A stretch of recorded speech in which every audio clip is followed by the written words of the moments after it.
Nous sommes un petit peu plus de 2 mois après le lancement de ZK Sync Era, et il me semble que ça doit être à peu près le même timing pour la dernière vidéo que j'ai faite sur le sujet. Alors dans cette vidéo, on va faire une grosse update parce qu'il y a pas mal de choses qui ont changé. Et si tu n'as pas vu la première, c'est pas grave, ne t'inquiète pas, je ferai différents rappels dans celle-ci. Premier point super important, on a enfin un dashboard pour traquer notre activité. Alors au niveau du fonctionnement, c'est assez basique, tu copies-colles ton adresse, et il va t'afficher cette page avec tes différentes statistiques. On peut notamment voir le nombre d'interactions, le volume et les frais dépensés. Alors je sais pas trop pourquoi il arrive pas à m'afficher les tokens que j'ai dessus, mais c'est loin d'être dramatique. Juste à droite, on a les marqueurs d'activité, donc tu peux voir que j'ai fait ma dernière transaction il y a un jour, que j'ai été actif pendant 20 jours différents, pendant 11 semaines différentes et pendant 4 mois au total. Alors oui, ça a lancé il y a environ 2 mois, c'était le 24 mars. Donc j'ai fait des transactions en mars, en avril, en mai et en juin. C'est pour ça qu'on a 4 mois qui sont affichés juste ici. On va donc parler de mois distincts. Juste en dessous, on va avoir les différents projets avec lesquels j'ai interagi, le nombre de transactions, les dernières activités et le volume. Attention, l'affichage sur ces projets est plutôt faussé. Pour SyncSwap, j'ai à peu près la moitié de mes transactions qui sont dessus et j'ai bien plus de volume que ça. À prendre également en compte les dernières activités et pour le coup, ça me paraît être à peu près juste. Et un petit peu plus bas, on a également d'autres projets avec lesquels je n'ai pas encore interagi. Si on remonte, tu peux voir juste ici les cryptos ZK Sync Lite et on peut également voir mes interactions sur ZK Sync Lite avec 12 interactions et la dernière qui date de il y a 146 jours. Je peux dire, j'y suis pas retourné depuis qu'on a fait la vidéo dessus. Et ça remonte quand même à il y a un paquet de temps. On n'a pas un dashboard aussi complet que ce qu'on peut avoir pour Layer 0. Il n'y a pas de système de score et encore moins de ranking, mais ça fait largement le café pour avoir une idée de ce que tu as fait ou pas fait sur ZK Sync. Je vais maintenant faire un petit récap des différents projets avec lesquels j'ai interagi et plus tard en fin de vidéo, je reviendrai plus en détail sur les différents critères. En tout cas, ce que je pense qui sera important pour ZK Sync Era. Alors premier point super important, c'est au niveau du bridge. Il y a plusieurs façons de débarquer sur ZK Sync Era et il y en a deux principales. La première et surtout l'officielle, c'est le portail ZK Sync. Du coup, c'est le site sur lequel on est juste ici et celui-ci va passer par Ethereum. Alors on est d'accord, c'est pas la solution la moins chère, mais par contre c'est la solution officielle et je te recommande de l'utiliser au minimum une fois. Au niveau des frais, on peut tester. Alors déjà, il va me faire switcher sur Ethereum et là au niveau des frais, il a environ 6$ l'ATX. Ce qui est pas si élevé que ça, il me semble que j'avais payé 8$ au moment là où je l'ai fait. Comme tu t'en doutes, vu qu'on part d'Ethereum, et bien c'est évidemment les frais d'Ethereum qui s'appliquent. Alors en ce moment, ils sont quand même relativement bas et un score de 20 GWES c'est déjà très bien pour passer ta transaction. Si tu arrives à l'avoir en dessous, c'est encore mieux. Et si quand tu regardes cette vidéo, les frais sont bien plus élevés, et bien essaye de passer ta transaction le samedi ou le dimanche matin avant midi. Normalement, ça devrait être bien plus faible. Et la deuxième solution qui est moins chère, c'est de passer par Orbiter. Et en utilisant Orbiter, on va pouvoir partir d'une blockchain qui est moins chère. Comme par exemple Optimism ou encore Arbitrum. Par exemple ici, si je pars d'Arbitrum, je vais payer 7 centimes de frais de gaz et je vais payer 0,016 d'Ethereum à Orbiter, à savoir environ 3$.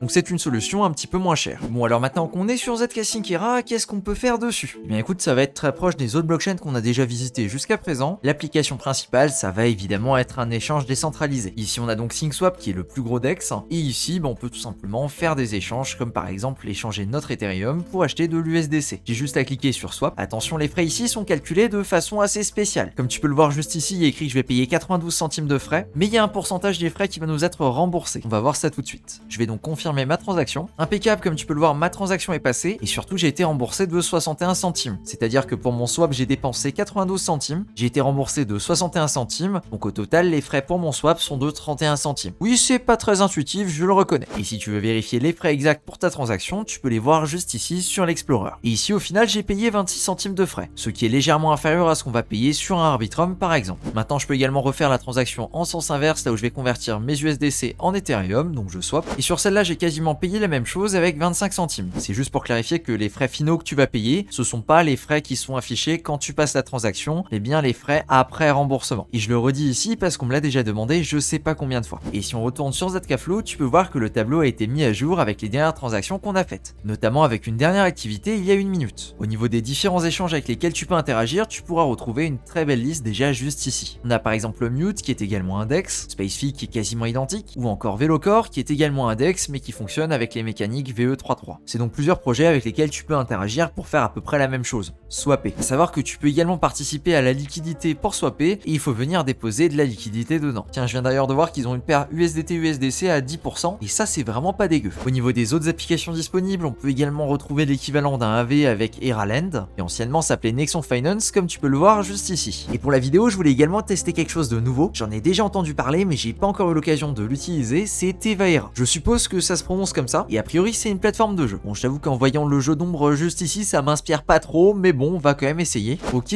du coup moi je suis en Web 3, c'est pas mal qu'ils aient un système en Web 2. Effectivement, ZK Sync qui permet de prendre ça en compte, un système Web 2 et un système Web 3. Et nous on va regarder du coup le Web 3 évidemment avec le MetaMask. Là il me propose tout de suite de minter un Citizen ID, donc pourquoi pas. Ça me propose une transaction et je vais payer environ 1$, je confirme. Alors là, il me propose de minter un autre NFT, ok, pourquoi pas. Dans tous les cas, moi, ça me fait des transactions sur ZK Syncera, donc je suis content, je confirme. Et ici, il me demande des points de karma, alors pour le coup, j'en ai pas, je vais donc cliquer sur continuer. Alors on dirait qu'il y a deux jeux différents, il y a Tevarun et TevaQuest. Bah écoute, on va tester le premier, Tevarun, donc Play on Web. Et bien écoute, on va voir ce que ça donne, je vais cliquer sur Quick Play. Et ouais, on va regarder le free to play. D'accord, donc c'est un auto-scroller, et quand on saute, on arrive à choper des choses ou alors à passer au-dessus des obstacles. Ah, on a un double saut, non? La barre d'espace, c'est pour lancer l'objet. Ah, on peut se tuer avec notre propre objet, d'accord, pourquoi pas. Bon, je suis dernier, c'est ma première partie, on verra par la suite si on arrive à faire quelque chose de sympa ou pas. Ah, je suis en train de rattraper un mec, c'est bon ça. Ah mince, c'était l'accélérateur, on est juste devant tout le monde là, enfin juste derrière je veux dire. Ouais, nickel, on est passé devant. Alors je sais pas si c'est des bots ou pas. Ok, donc j'ai fait deuxième. Alors j'ai gagné des points, je sais pas trop à quoi ça correspond. D'accord, et du coup il y a un mode gratuit, du coup le free to play. Il y a également un mode qui s'appelle le pool play.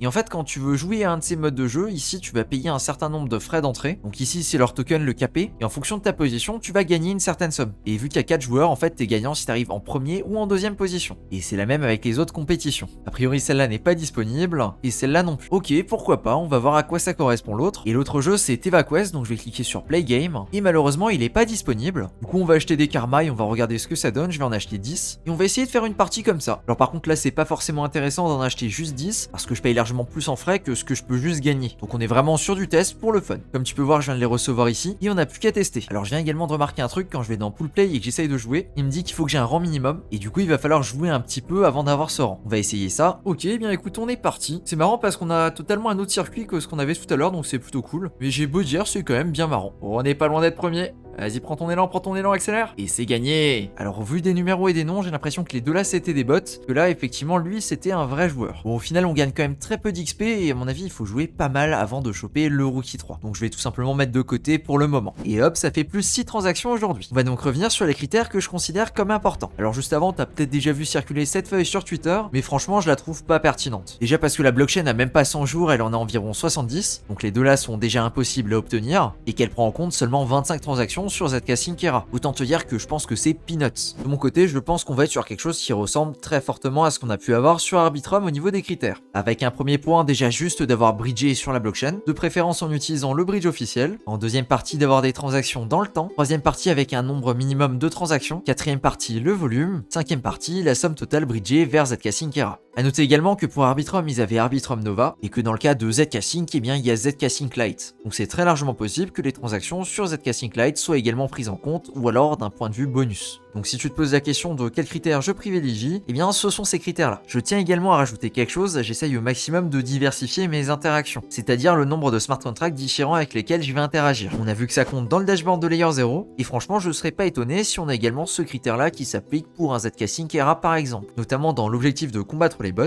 qui vont très probablement avoir des interactions avec un nombre de smart contracts très faible. Et voilà donc ma position et mon opinion sur l'airdrop de ZK Syncera. Si tu souhaites chasser d'autres airdrops, la playlist s'affiche directement à l'écran, et sur ce je te dis à plus pour une prochaine vidéo. Ciao.